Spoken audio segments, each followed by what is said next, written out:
Hey, good day, good afternoon, and wherever you are in the world. My name is Marcel Hyde, channel Marcel Mindset. 1, 2, 3, 4. I want to remind you guys, please hit that subscribe button below, hit that notification bell, because these are episodes that you don't want to miss out on.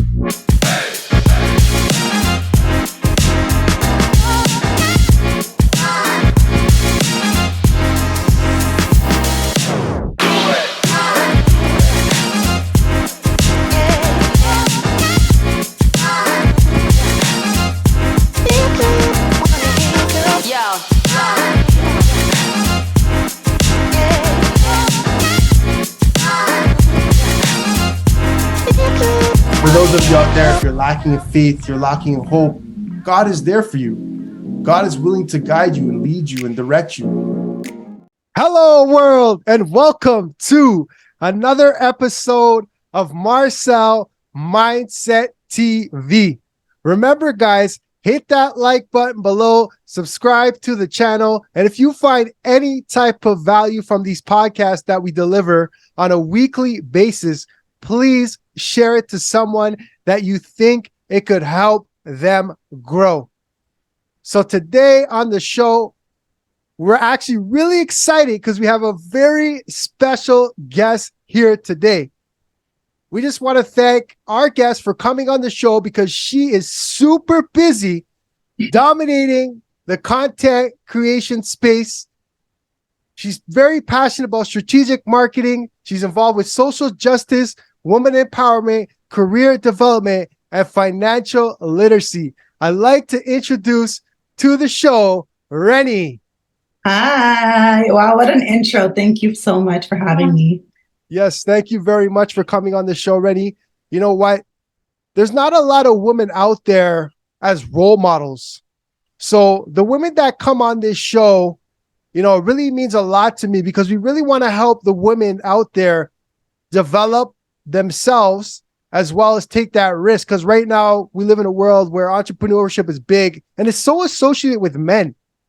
So I'm happy there's a woman like you who is doing well in that space and can also influence and be a role model for other women out there. So a lot of respect to you, Reni.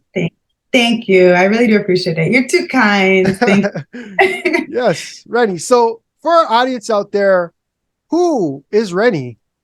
Yeah, so I am, people call me Reni the Resource, people call me xoreni, people call me Reni, whatever you want to call me. And I am somebody who is a content creator. I'm a full-time content creator based in Toronto, Canada. And I teach people about financial literacy, career development, and also how to use that money that they make to enjoy their lives as well. So right.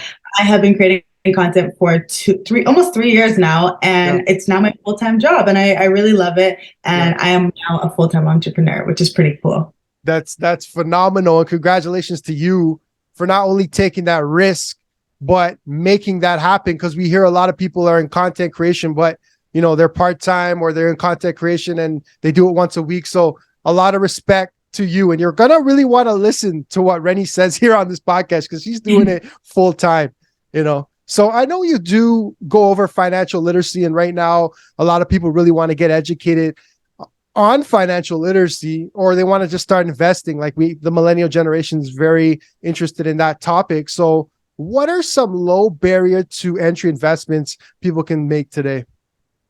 Okay, so there are actually a lot of them. I think when people hear investing, they think that they need to go and buy a house and invest in real estate or something, but obviously that's not the most accessible. So I always tell people to start with investing in the stock market. And there are lots of ways to do that, but essentially the stock market is a lot of the companies that you know and love, they are publicly owned, and that means you can be an owner of them as well. Right. So for example, Apple, I'm talking to you on my MacBook. I have my Apple Watch here. I have my iPhone. So instead of just spending all my money at Apple, I can also become a part owner of Apple and own a little share of Apple, so that when Apple does well, I also do well. So I Exactly. always tell people that would be the best place to start, and just buying stocks in the companies that you know and love. Right. Of course, you want to do research on the companies, make sure they're actually solid companies. But Of course. yeah, that would be like the easiest way to get into the market. Right. Okay, that's great. Stocks. And that's great because like you said, like people think you have to make these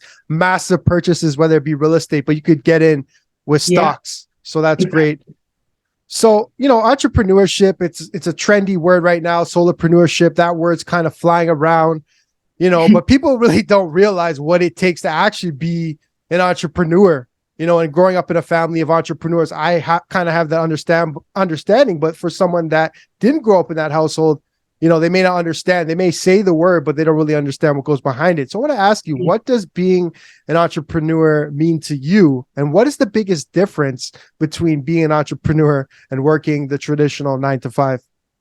Yeah, so before I was working at a bank here in Canada, and I was a marketing manager within their wealth management department. So that's what I was doing. You clock in at 9, you leave at 5. Like, I feel like it's very easy to do well there, and you only have to do the work that you're assigned to do, right? So if you're a marketing manager, you're only doing marketing. The real difference I see between entrepreneurship and 9 to 5 is that when I was an entrepreneur, again, when I was in my 9 to 5, I could just do marketing. Now I'm doing marketing, sales, admin, accounting. I'm like, it's a lot. It's a lot to manage. So I think that's like the biggest difference. And again, because you're doing all of those things, now I can work 24/7. So I literally could work from morning till night and not ever, I would always have more to do, Exactly. Yeah. So I think that's it. But then a positive change from entrepreneurship to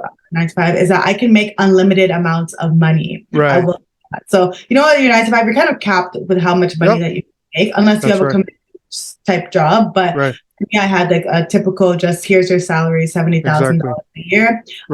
This year in Q1, I've made $50,000 just in Q1. So that's amazing. So it's like I never thought that was possible for me, but now I know that in entrepreneurship, the amount of effort directly correlates to the amount of money that you make. Whereas when I was working my 9 to 5, the amount of effort did not correlate. It was regardless of how much or how little, I'm still getting paid the same amount. Right. So regardless. Yeah, that's good. That's good information for people to know that you could take that risk, number one, and you could also make more than your salary that you're annually making. Obviously, of course, like Reni was saying, 24/7, you're putting in work to achieve that. A lot of work. Yeah. People underestimate it. They think it's easy, but it's not easy at all. No, exactly. So I want to ask you this question. Right now, a lot of people are struggling with if they should go to university, if they should go to college.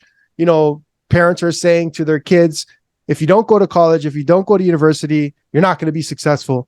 And then you got your son at home or your daughter at home saying, I want to do content. I just want to create videos on YouTube. And their parents are saying no. So, for our parents out there that do read the show and some of the kids that are on the show that watch the show, do you believe that in order for someone to be successful financially, they need to go to college or university?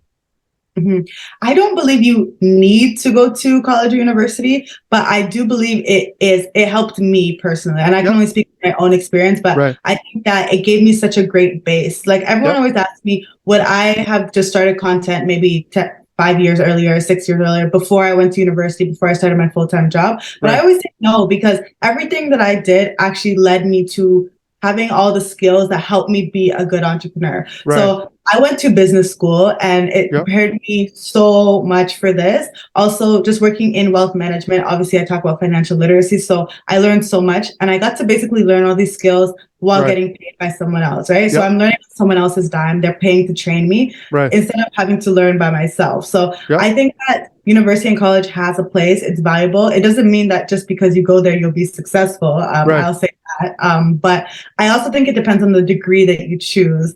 And there are some degrees that, not really not valuable. But when I was thinking of going to university, my dad told me, make sure that you choose a degree that even if you don't do a post-grad or something, you'll still get a job in that degree. And I think a lot of people don't choose to do that. They choose degrees they may need a master's, a PhD to actually make money in that. Right. And like, what if you no longer want to go to do your master's, right? What Right. happened? Like me, my plan was to go and do a master's, but clearly I didn't do that. So Yeah. I'm glad that I chose a degree that I could get in the door Yes. right after undergrad. Right. Okay. That's great advice out there, because right now there's so many trendy videos that say school's a waste of time. So I like how you say it's not. Like, think about the program that you're going to take prior to going in there. And like you said, you had your father there kind of guiding you. So look for a mentor or speak to someone prior to going in. Are you able to get a job? Is this job high paying? So that's great advice. Yeah, I would say mentorship is key. I always tell everyone mentorship is key in every aspect of your life, even in relationships, in your career, in your entrepreneurship. Mentorship is so key, because people have made the mistakes so that you do not have to make those mistakes. So why not listen to them instead of making them yourself? So exactly. Yeah. That's right. Thank you. So, podcasts, books, those things are things that people are listening to, whether it be through Audible, whether it be through YouTube. So our generation, like, the TV is no longer something where we sit down and watch anymore. A lot of people are just watching things online, or they're just reading books. So what are some books, podcasts that you recommend that people tune into that can kind of help them on their journey? Yeah. So I would say, I'm going to do a shameless plug. My podcast is called Don't Go Broke Trying. And I essentially teach you how to not go broke trying to do XYZ. So I just recorded an episode yesterday called Don't Go Broke Trying to Fund Your Business, Get Funding for Your Business. Okay. So I interviewed someone who works at like the BDC, the Business Development Bank of Canada. And his whole job is all about giving funding to businesses. And he's seen a lot of business owners go broke. So I interviewed them. He tells you all the mistakes that they've made so that you don't have to make the same mistakes. So I would say Don't Go Broke Trying would be a great podcast. Yep. Another podcast that I love is How I Built This by Guy Raz. How I Built This. Okay. Yeah, it's by NPR and Guy Raz. And he interviews probably some of the most amazing tech founders and different founders that you've seen, just to get their story from ground zero to now. And you'll see that a lot of entrepreneurship is about timing and opportunity and luck. So your hard work is important, but it's also being in the right rooms at the right time, pitching to the right person at the right time. So I have learned so much from that podcast. I've literally listened to every single episode, and there are hundreds and hundreds of episodes. So I would recommend that one. Great. I'm a podcast junkie, by the way. I could go on and on.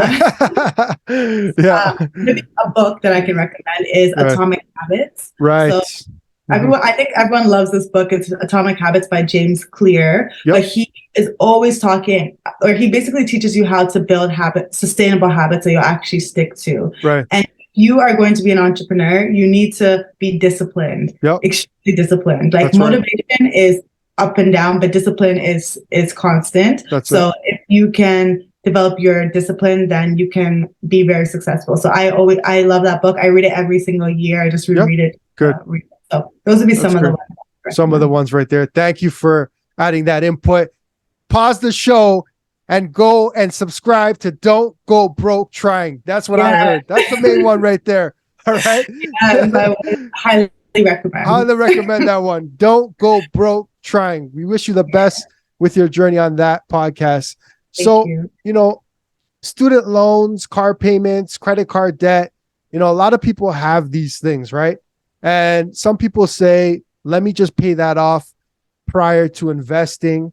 I don't want to invest because I feel like I should put all my money towards that. So should you pay off your debt, like the student loans, the car payments, the credit cards, before making an investment in something like, let's say, stocks, like you mentioned, or real estate, or some people even invest in gold? What's your opinion? This one's tricky, and I think everybody has a different opinion on this. Some people say you need to be completely debt-free before you invest, while other people like me say it depends on the type of debt that you have. So if you have, for example, student loans, and say they have a low interest rate of 2%, 3% right now, you can invest in the stock market and beat that year over year. So it makes more sense for you to put your money in the stock market. And you don't have to put a lot. Maybe you can put $50 a month, if you're a student, for example, into your investment account, and then maybe the rest of your money can funnel towards your student loans or whatever. But I would say time in the market, in stock market, time is the most important thing, right? Someone who starts now versus someone who starts in 5 years, you can say, even if they invest the same amount, that person who started 5 years earlier will make much more money. Right. So ideally, the earlier you start, the better. I was able to start investing at age 18. I was able to purchase my first house at age 23. And it's because the money that I started, I was only putting like $100, $200 a month. But it all added up. By the time I was 23, I had about $60,000 in my account. Wow. And I was working like a minimum wage job at Payless shoe store. So it's not like I was making like a lot of money. Exactly. Yeah. Yeah, but I was able to funnel it into my investing account. I also think that if it's a car payment or if it's a credit card, especially, you want to pay your credit card off before you start investing. Right. Credit cards are debt that is crushing, right? It's debt that like, it just keeps going and going and going, and it can really crush you under the pressure. So I would tell everybody that if you have credit card debt, getting out of that first would be your first thing to do. But if it's low interest, when we typically define low interest as 7% or less, or 6% or less, then you may want to consider investing. Or if it's higher than that, you definitely want to pay that off first. And because we have a variable interest rate for a lot of loans that you have, going up, then try to funnel more payments towards the interest towards the debt that's increasing. Yeah. Right. Great. Thank you. And do you help people with that? Because I know a lot of people may be confused. You know, is that a service that you potentially could offer to people? So I do have my YouTube channel, which walks through everything. So I have a personal YouTube channel as well, which is xoreni. So I have over 200 videos on my channel. But I have a one-on-one Ask Me Anything session that people can with me, and they can ask me any question that they want. I sit down with them for an hour and we can make a plan if they would like to book that as well. Yeah. Okay. xoreni, and make sure you go and book that session so you can figure out your financial plan. All right. That's so important. So if someone is trying to kind of figure out, you know, their career path, because we all have to figure out, you know, where we're going to end up or what career we want to embark on. What are some steps that you can take to figure out your career path? Yeah, to kind of figure out your career path. So I would tell everyone that one of the best things you can do is, as you mentioned earlier, finding a mentor in the space that you want to get into is gold. So just talking to someone, again, who's already been through what you want to go through, they can give you practical advice. And some people will even tell you, no, this is not the career for you. It's a dying industry. Don't do it, you know. Also, coffee chats. So it doesn't have to be a formal career, a formal mentor where they are meeting with you monthly or bi-weekly or quarterly. It can also be one-off coffee chat that you message someone on LinkedIn and say, hi, I've been looking at your profile. I really learned a lot from it. And I would love to know, I am looking to transition into X industry. I want to know if you would be open to having a 15-minute coffee chat with me so I can learn more about what you do in your role and ask you a few questions. I would say, if you approach in a nice way and, you know, a humble way, most people are going to say yes to you. And trust me, when I was trying to get into marketing, I got so much insight into, this, like, people actually like this role, you know? Whereas other industries that I was interested in, everyone was like, it's not that great, you know, it seems glamorous, but it's not that great. So I think talking to people who are actually in it is a great way to actually learn.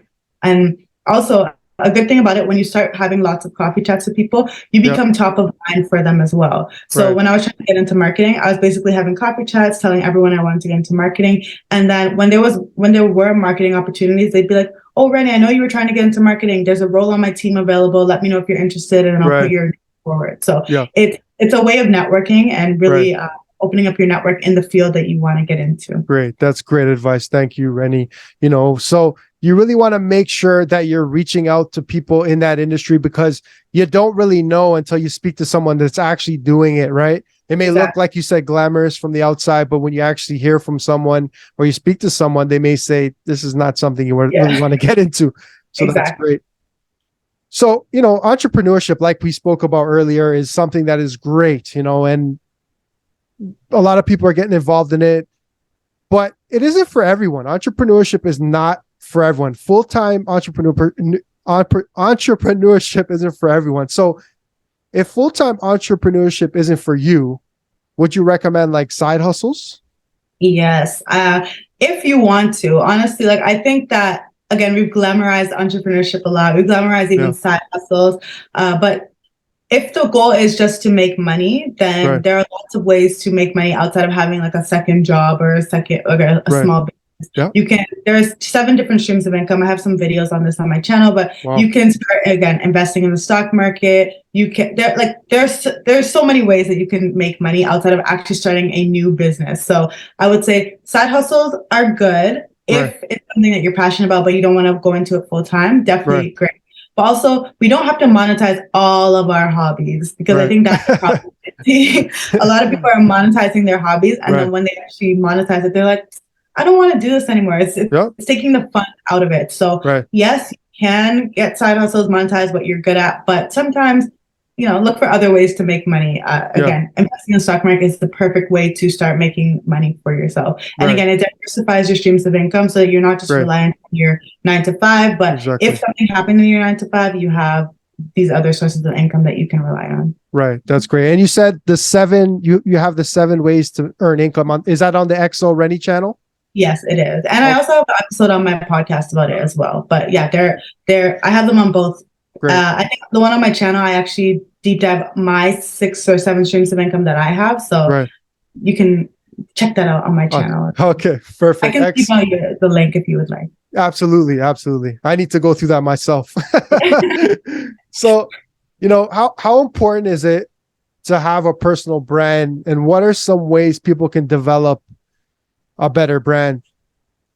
Personal branding is a game changer. And what people don't know is that you have a personal brand, whether you think you do or you do not, because personal brand is basically how people perceive you, what people think about you.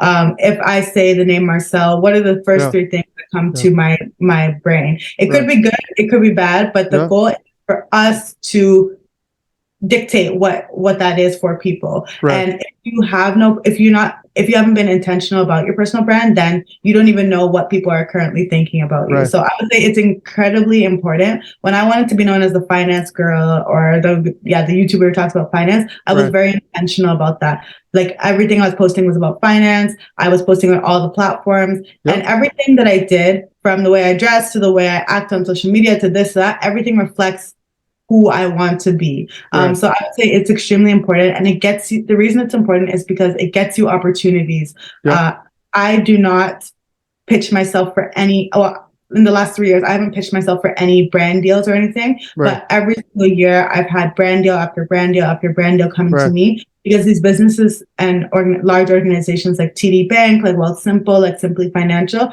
they all see me as the finance girl in Toronto. So I would highly encourage you all to start working on your personal brand, even if you're not an entrepreneur. So say you are working your 9 to 5. Back then, I wanted to be known as the marketing girl who gets things done. And that's exactly what I did. I made sure that obviously my actions match that. And then my branding on my LinkedIn page, my branding on even in my email signature at work, everything was around I am the marketing girl. So it worked. So I would tell everyone, you have a personal brand, whether you like it or not. So you might as well want to craft it. Great. Yes. So make sure you guys are working on that personal brand. And I know you do some sessions with people on their personal branding as well too. So we'll put all your information on this channel here, and we'll also allow you to tell us where people can reach you after the show. So, we're kind of wrapping up the show here, and I've learned so much here. And I just want to thank you for taking the time out of your busy day for coming on the show. That means a lot to me and the channel. And I really hope people take something from this video. There's so many different things that you could take from this video. And we have a large millennial audience that watch the show. So I want to ask you, what are 3 things that you have learned on your journey that you think could help millennials on their journey? In my entrepreneurial journey, or just... what? In general, in life, Okay. Yeah. The first thing is that it pays to be kind to people. A lot of people have a bad attitude. A lot of people are just not nice people, or they're only nice when they want something out of somebody else. So I would tell everyone it really pays to just be a kind person in all your interactions. Whether the person can give you something or they can't give you something, you should be kind regardless. And people will open doors for you in rooms that you are not even in. People will speak your name in rooms that you're not even in because they know that you're a great person to work with. So I would say that's the one lesson that I've learned. Another one would be that, what would another one be? That personal, I already mentioned personal branding, but like I always emphasize that personal branding is key, and it kind of goes hand in hand, but it really can open doors for you that you cannot open yourself. You get, again, people know you as a certain type of person, and they can vouch for you in rooms that you are in. So I always thought mentorship was great, which it is, but you also need sponsors in your career. And a sponsor can take you to the next level because a sponsor will speak on your behalf in rooms that you're in. So I would say work on your personal brand, no matter how young you are. It is crucial. It is crucial. And then what's one other thing that I've learned? Being, this is hard.